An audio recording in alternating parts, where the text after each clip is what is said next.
हो जाएगा हो जाएगा। भगवान के लिए चलो रोल। हमारी रक्षा करो, हमें बचाओ। अक्सर ये बातें महिलाओं के मुंह से सुनी जाती है, लेकिन आज इंटरनेशनल मेंस डे के मौके पर पुरुष भी इकट्ठा हुए हैं और उनकी भी डिमांड है सरकार से कि वो इनके लिए भी एक आयोग गठित करें और इनकी सुरक्षा के लिए कदम उठाएं। क्या है लोगों की समस्याएं, पुरुषों की समस्याएं, ये उन्हीं से जानते हैं। आप बताइए क्या है आपकी 498 में जो इंक्वायरी होने के लिए ये जो है ना ये 498 लगाया है। आप बताइए कि क्या है आपकी हमारे है इसमें हमारी लेकिन अलग है उसको सबसे बड़ा नॉन अवेलेबल किया है। आपके हिसाब से अभी आज के सबसे बड़ी समस्या क्या है इसके खिलाफ आगे?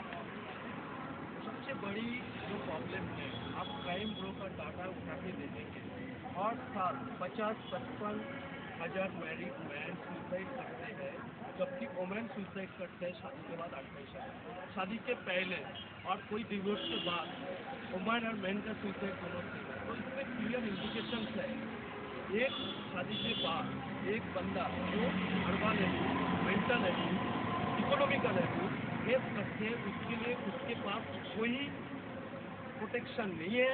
इसका वजह से इधर उसको सुसाइड करना है और नहीं तो उसको एक लीगल टेररिज्म का विक्टिम बनना है। मतलब दूसरे को पैसा दो, नहीं दिया तो आपको नहीं, हम नहीं बोल रहे कि हमें सजा मत दो, लेकिन प्रॉब्लम जो होता है जब मेरा माँ मेरा बहन को घसीटते हुए पुलिस स्टेशन ले जाते हैं, उस टाइम आदमी के पास सुसाइड एक बचरा कोई दूसरा ऑप्शन नहीं रहता। दूसरा चीज़ आपको बताना चाहता हूँ, आप जो जॉब प्रोफाइल देख लीजिए, आदमी इतना हाई रिस्क जॉब किया, सोसाइटी के लिए इतना सेक्रीफाइस किया, एंड इट इज़ अनफॉर्चुनेट कि आज हमारा देश में एक एनिमल के लिए भी मिनिस्ट्री है, लेकिन मेन के लिए कोई मिनिस्ट्री नहीं है, जबकि मोर देन 82% टैक्स जो है आदमी और गवर्नमेंट को देता है। और तीसरा चीज़ जो है, the way men are losing their job in government and private sector, it is a very high concern and we think our government should take immediate step. Otherwise, the more and more men will suicide and end their life or increase in the crime. So it is the decision to the government from the Safe Family Foundation. We want a harmony and we want harmony act and a male welfare ministry so that men and women both can live in this country as a dignified way.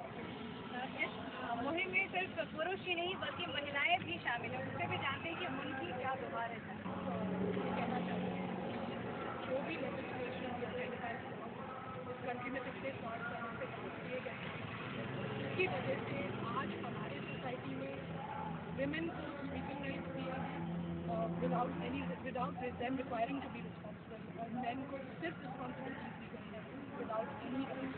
और we want that ये जो gender bias बहुत create किया है हमारी society में, जिसकी वजह से यूपी और उसको सुधारा जाए, सारे gender bias gender so that we have Bharat के लोगों का मानना है कि बहुत जेंडर इनडिस्क्रिमिनेशन है और सरकार को ऐसे कदम उठाने चाहिए कि इक्वालिटी हो मेल और फीमेल व्यापार और जैसी मेन वेलफेयर की डिमांड कर रहे हैं। मेरी ओपिनियन में ये जस्टिफाइड है, because from the state women commission their person also like Namita Panda of Odisha that I am taking the complaints of men also. But क्या हुआ, नेक्स्ट डे ही उनके ऑफिस के बाहर पकड़ शुरू हो गए कि भाई you are taking men complaint. तो आप ये बताइए कि is there any forum where men will go for their complaint.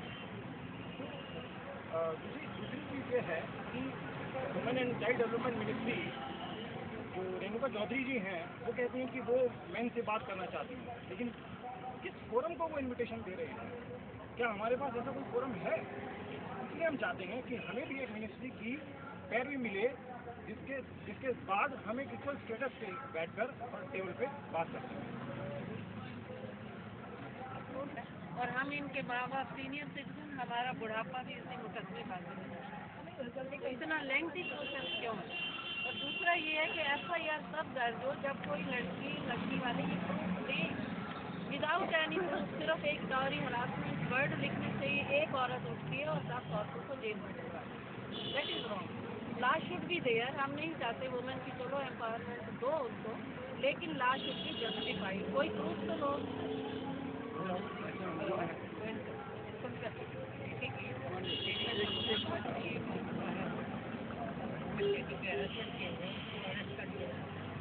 कोई इनकम टैक्स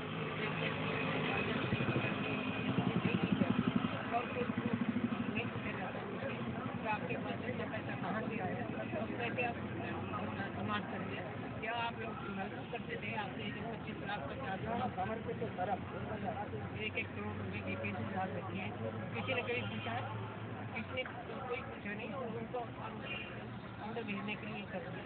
और दूसरी बात ये है, एक लड़का जॉब कर रहा है, जॉब करते करते उसकी जॉब छूट जाती है, उसके अंदर उसको मेंटेनेंस पे करना पड़ता है, वो मेंटेनेंस पे करता जाता है, जब तक उसको जब कोई रिलीफ नहीं देता, उसके अंदर भी रिलीफ देने के लिए भी उसको 3-3 बार कोर्ट के अंदर 4-4 बार कोर्ट में जाना रहता है, क्योंकि आर्टिफिशियल अलाउंस नहीं होता।